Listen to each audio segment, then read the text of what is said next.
Like the sunshine breeze that I fill me out with a flame. I will let you in this game. Halo semuanya, perkenalkan, saya Fikri Nur Rahman Wibowo. Di sini saya akan menjelaskan tentang perancangan menu berbasis olahraga. Di sini ada panduan rincian dalam merancang menu berbasis olahraga. Ada 8 rincian, yaitu 1. Penilaian awal 2. Menentukan kebutuhan energi, kalori 3. Menentukan kebutuhan makronutri, karbohidrat, protein, serta lemak 4. Menentukan kebutuhan mikronutrien, vitamin dan mineral 5. Hidrasi 6. Waktu makan, timing 7. Suplemen, jika diperlukan 8. Pemantauan dan penyesuaian. Pengertian, perancangan menu berbasis olahraga adalah proses yang sangat penting untuk mengoptimalkan kinerja atlet, mempercepat pemulihan, dan menjaga kesehatan secara keseluruhan.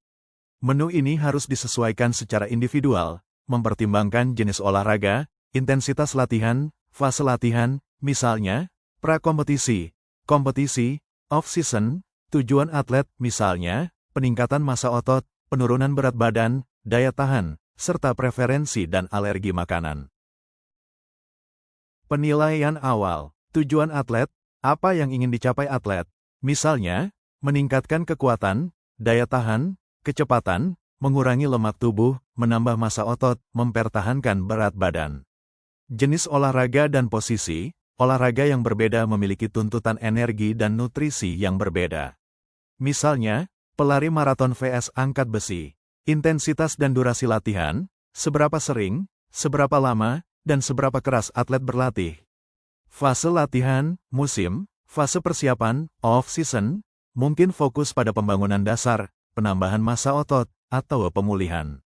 Fase kompetisi, intensif, fokus pada kinerja puncak, pemulihan cepat antar sesi, dan menjaga energi.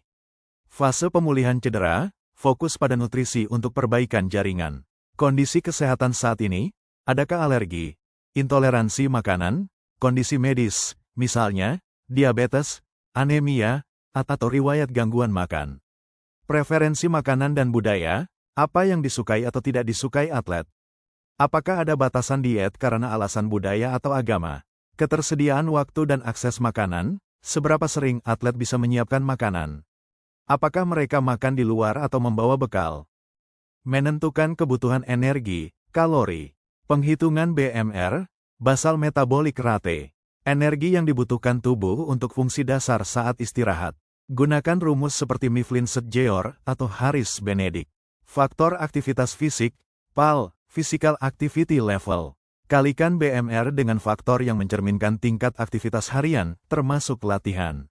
Atlet dengan intensitas tinggi mungkin memiliki PAL 1,8 sampai 2,5 atau lebih. Efek termik makanan, TEF. Energi yang dibutuhkan untuk mencerna makanan, sekitar 10% dari total asupan kalori. Penyesuaian untuk tujuan, penurunan berat badan, lemak, defisit kalori, 300 sampai 500 kal, hari di bawah kebutuhan, tetapi tidak terlalu rendah agar tidak mengganggu kinerja dan kesehatan. Pemeliharaan, seimbang dengan pengeluaran energi. A. Karbohidrat, sumber energi utama. Peran, sumber energi utama untuk otot dan otak, mengisi cadangan glikogen.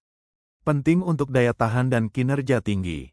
Rekomendasi umum, olahraga ringan, sedang. Olahraga sedang, berat, 1-2 jam, hari. Olahraga ketahanan berat, lebih besar dari 2 jam, hari. Untuk pengisian glikogen, carb loading. Jenis, kompleks, pilih sebagian besar. Nasi merah, ubi, kentang, roti gandum utuh, oat, quinoa. Memberikan energi berkelanjutan, sederhana, strategis. B. Protein, perbaikan dan pembangunan otot. Peran, membangun dan memperbaiki jaringan otot yang rusak akibat latihan, mendukung sistem kekebalan tubuh, dan fungsi enzim.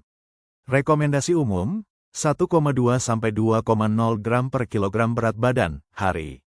Daya tahan, 1,2 sampai 1,4 gram per kilogram, hari. Kekuatan, penambahan massa otot, 1,6 sampai 2,0 gram per kilogram, hari, atau bahkan sedikit lebih tinggi dalam beberapa kasus. Distribusi, sebarkan asupan protein sepanjang hari, setiap 3-4 jam, untuk memaksimalkan sintesis protein otot.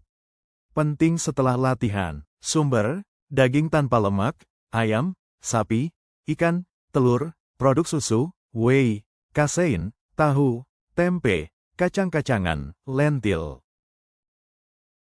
C. Lemak, energi cadangan, hormon, penyerapan vitamin. Peran, sumber energi terkonsentrasi, membantu penyerapan vitamin larut lemak, A, D, E, K, penting untuk produksi hormon, dan fungsi sel.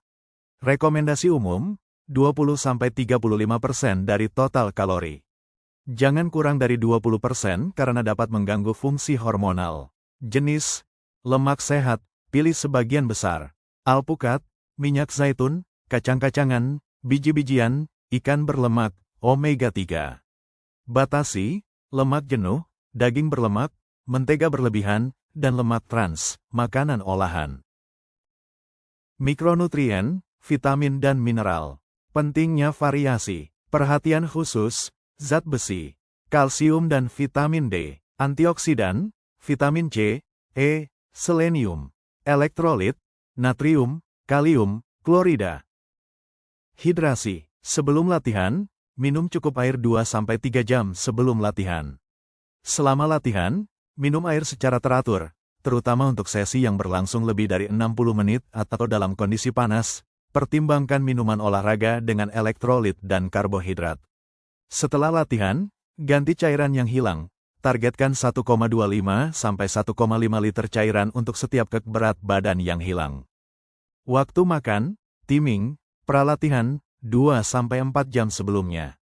Selama latihan, untuk sesi lebih besar dari 60 menit, pasca latihan, dalam 30-60 menit setelah latihan, window of opportunity.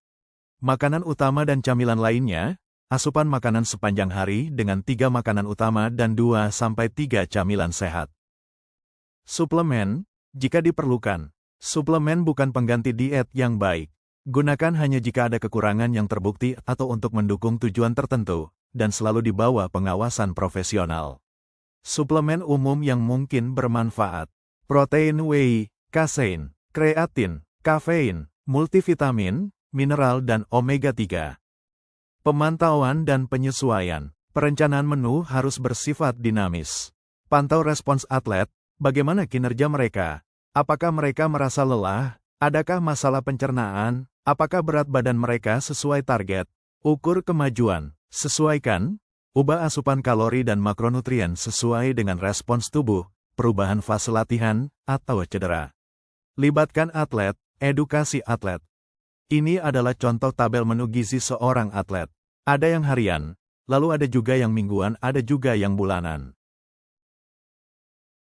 Kesimpulan, nutrisi yang tepat adalah investasi vital dalam performa dan kesehatan jangka panjang seorang atlet.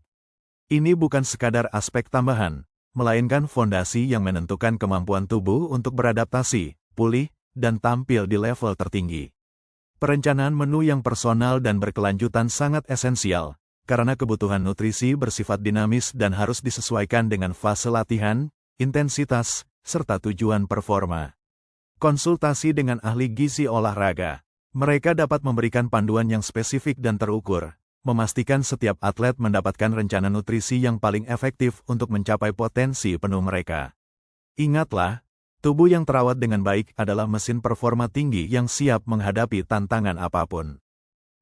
Sekian dari saya. Sekiranya banyak kesalahan dan terlalu lama penjelasannya, mohon maaf. Terima kasih.